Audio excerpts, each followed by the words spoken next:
على الراديو، راديو دوجما 3.10. باسم الآب والابن والروح القدس إله واحد أمين. صباح الخير أحبائي. الحلقة رقم 5 من كلمة ملعبكاني. المزمور 19 في صلاة الساعة الثالثة. ده أول مزمور اللي كلنا عارفينه، اللي هو يستجيب لك الرب في يوم شدتك.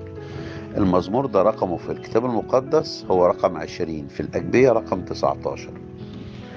المزمور ده فيه كلمة البعض مننا بينطقها غلط، عشان كده بيفهمها غلط. ايه حكاية المزمور ده؟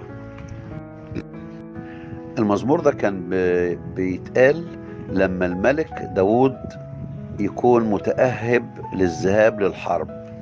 وفعلا المزمور ده نظمه داود عشان يصلي بيه لما ينجح في حملته ضد بني عمون وأرام، اللي جم بعدد كبير جدا من الخيول والمركبات عشان يحاربوه. القصة دي هتلاقوها في صمويل الثاني 10:6-8، وفي أيام الأول إصحاح 19 آية 7. الحقيقة المزمور ده ما بيتقال لما داود يخش حرب عشان يشجعه على الحرب ويديله قوة عشان يغلب. وكمان بيتقال لما الملك أو لما داود الملك يعني يبقى راجع منتصر في الحرب، فيغني المزمور دوت: يستجيب لك الرب في يوم شدتك، ينصرك اسم إله يعقوب. المزمور ده في آخر آية فيه رقم 9 بيقول: يا رب خلص ليستجب لنا الملك في يوم دعائنا. يا رب خلص ليستجب لنا الملك في يوم دعائنا. في الأجبية الترجمة بيقول: يا رب خلص ملكك واستجب لنا يوم ندعوك.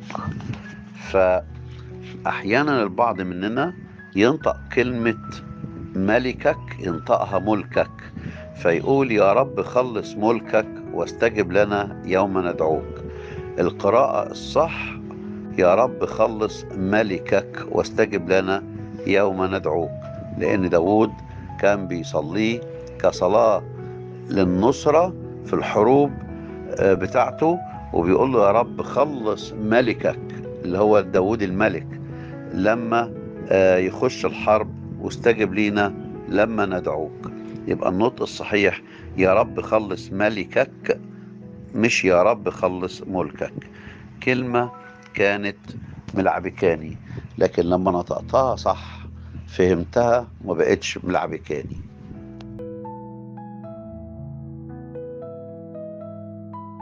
على الراديو، راديو دوجما 3.10.